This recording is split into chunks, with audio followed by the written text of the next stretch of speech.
most of our first and second down stuff, and good Tuesday work, and what probably going to be very similar weather to over there, 95 or so degrees. So it was good to get out and get some work done. Questions? Questions? Howard McGee was back in today, correct? Yes, How Tyreek. he looked, Tyreek. I thought he was all right.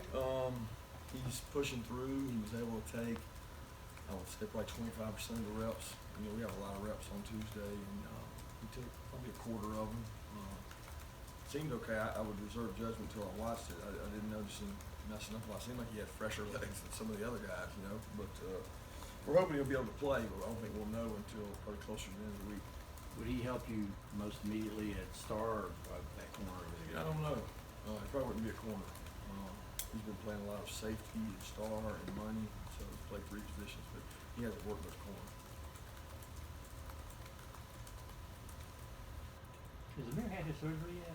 Yeah. Okay. Amir had it, I think Thursday after it happened or something. Oh, okay. Like 3 or 4 days. Okay.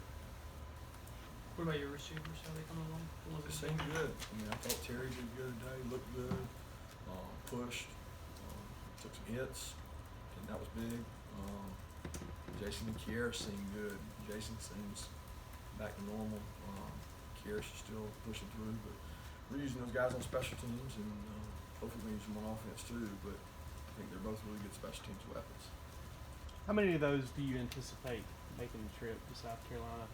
Who's that? It's receivers, sorry. No idea. It'll be something divisible of 70. So you got 70, and we'll figure out the right 70 to take based on depth, special teams, how many of those receivers can play. If all of them can play, then we'll try to take probably whatever it takes. I don't know, 9, 10, 11. Just out of curiosity, when do y'all have to have that finally submitted to them? You know what I mean? Like, I'll be honest with you, I don't know. I think when we get on the bus, okay. What do you tell you? if we want to send a guy back and bring a guy, we probably could do that too, but that's not, we don't make that decision finally until probably a lot of times the day of. So Friday we leave, we might switch a guy on Friday. Coach, what do you tell your young players, your first road trip? Do you ever pull younger guys aside, or is it just one message to the whole team? How do you prepare a team for this type of environment, young guys? You just try to show them examples. I mean, you try to use examples of people who've played in tough environments and struggled and made bad decisions, and then guys that have played in tough environments and never been affected by the environment. So, I mean, you either control it or it controls you. And I'm a big believer in you control it by what you do. And it's going to be tough to play over there. I mean, it's really tough on communication. But, I mean, look, in the SEC, you can count on that every week. So. Almost the whole practice happens when we're not out there. So, but today, kind of noticed you talking more about composure than we've seen you out there before. I mean, is that something, because this is the first home game?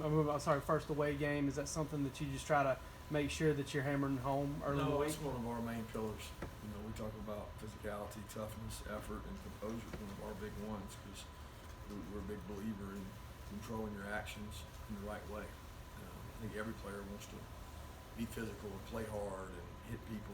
They wouldn't be in football, but they've also got to play with really good composure. I just on Terry, you know, he's missed obviously a lot of time, but I would assume he would be on any bus that pulls out of here if he can play. Is there any question about his physical ability to get on that bus? I think it's going to depend on if he's healthy enough or not. You know, and that's still to be determined. I mean, because we can't take a guy that's not going to be able to play, and we don't know that yet. I feel good after watching today that he's going to be able to play, but that won't be certain until probably Thursday. Yesterday you mentioned that the running backs missed a lot of holes in the pass game. I didn't say they missed a lot. Not a lot. Okay, they missed a few. I wouldn't say a lot. They rushed for, I don't know what we rushed for, but they didn't miss a lot. What are you hearing in practice to prevent that from happening this weekend? You know, I think it's more patience, because the same run that one or two of them might have missed, they've made before. So it's more repetition, being patient. First game, maybe jitters, just a couple plays that they tried to bounce out. I think they'll be the first to tell you that, but it's not a lot of it. It's more being patient. Our backs do a good job with their vision, and they kind of go where the hole leads them to go. And you never know with what defense you're playing where it might hit.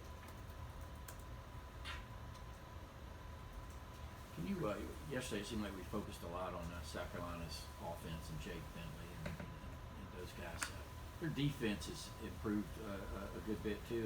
Can you talk a little bit about them? And I guess Brunson is, I hear, an elite linebacker as far as middle linebackers go. Yeah, he's really athletic, sideline to sideline, makes a lot of plays. I mean, there's times where you see him and he reminds you of our guy last year, just sideline to sideline, running all over the place. Really athletic. They're big up front.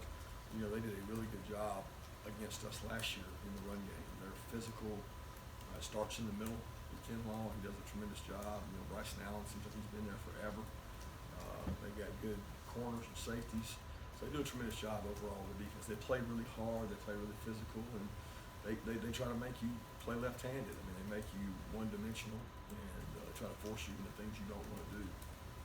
You kind of, with you and Will having the intersection in your background, you kind of end up looking in the mirror defensively, kind of what they do and their philosophy. Not as much as you'd think. I mean, I watch them on defense because we overlap teams a lot of times, and I don't see as many similarities as you'd say at Tennessee or in Alabama right now. I mean, Will has kind of evolved into his own defensive belief from going to Texas and Auburn and Florida. He's not. It's like it's not the same tree really anymore. Now, both of them are really good defenses, and everybody can do it their own way, but philosophically, it's not like they're the exact same stuff. So. There's been a lot of stories, I guess, and background with you and Coach Muschamp. What role did he play in your career at Georgia? What's the best way to encapsulate that? In my career at Georgia, Yeah, as a player. really no role. I mean, he was a captain and senior, and I was a red shirt. I didn't play, so there was not a lot of role as far as. I mean, we weren't that close while we were here. We knew each other. I was on the team, but I didn't. I mean, I was only here for 6 months while I was here. You know what I mean? It was just like summer, fall, he left.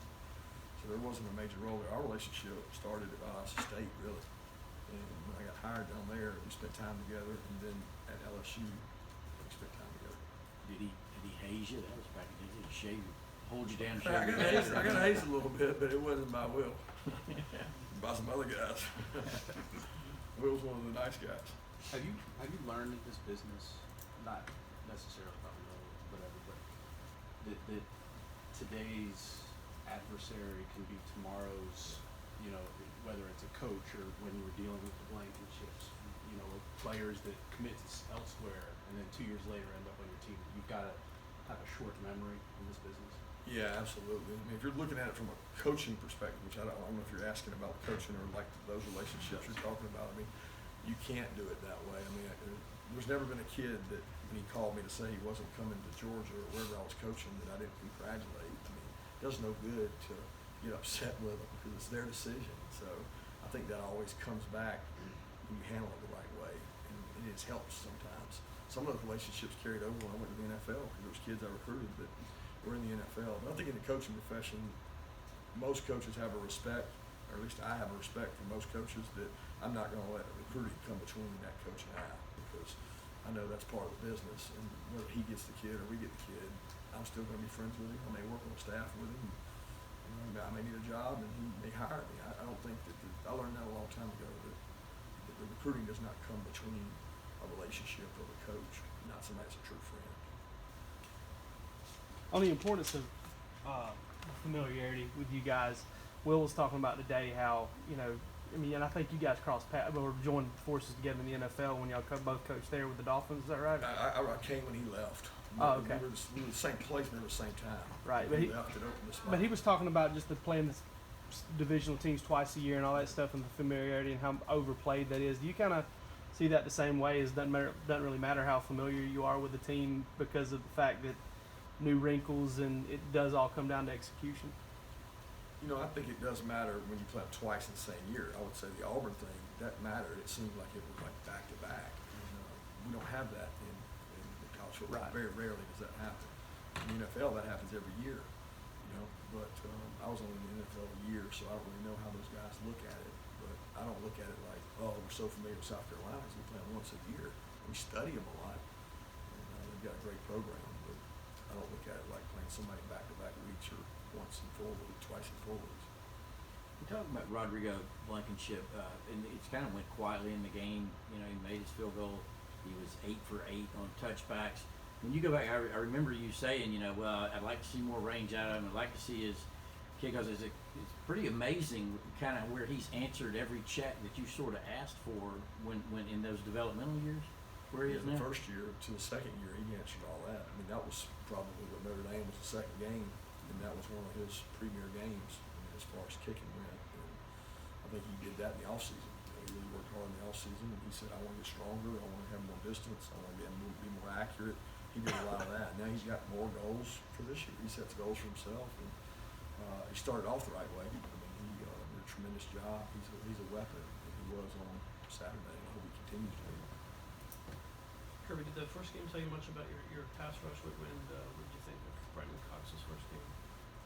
I don't think the first game's a good judge. They were such a running team, and they were not going to hold the ball on third down. You know, they were going to get the ball out quick. It was a quick deal. They were going to try to hold the ball, so it was a little bit different. I thought Brendan played hard. I didn't think he played things right all the time, but it's his first game. I mean, I'm glad he got to get that under his belt. Brendan's practiced really hard this week. I know that, so he's got a motor. What about, I don't know if we've asked you about Jackson Harris. Yeah, you know, he's got his foot injury when he had the surgery, and you don't know how long. I mean, it's probably a little worse than Malcolm's was last year. Two more questions? I wanted to ask about J.R. Reed, just kind of looking at him in general, how much he's developed over the past year, and how has he kind of taken on maybe more of a leadership role this season? Yeah, he's a great kid. I mean, he's so positive. He comes up, wants to meet every day. I mean, he's a joy to be around. He's competitive spirit. I mean, football's important to him. I mean, he's what you want in a safety position. He's not afraid to take control, make calls, be demanding, confront other players. I mean, he's really done a good job for us. We'll kind of poke fun at the fact that there wasn't a depth chart this week. Is that going to be standard procedure, or is it just a matter there's just so much competition it wouldn't be much? I really don't know what Claude's been doing. So.